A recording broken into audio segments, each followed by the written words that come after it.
Ni Alpine Star Endless Air Jacket. Dia menggunakan 2D mesh untuk ventilation dan juga airflow.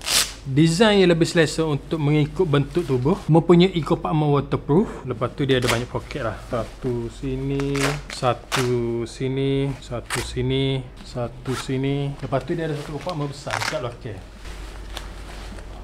Dia mari sekali dengan waterproof membrane. Yang ni boleh pakai dekat luar dengan dalam. So depend lah, nak pakai luar pun boleh, nak pakai dalam pun boleh. Protection dia menggunakan Alpine Star Flat Plus Level 1 untuk bahu dan juga siku. Lepas tu dia ada reflector.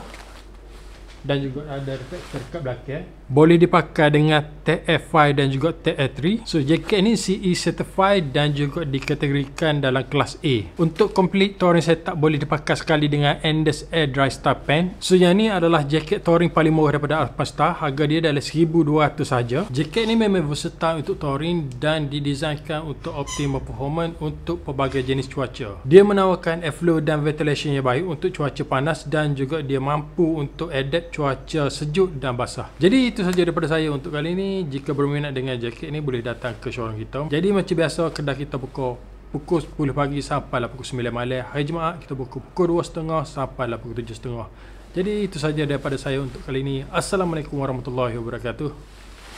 Bye bye.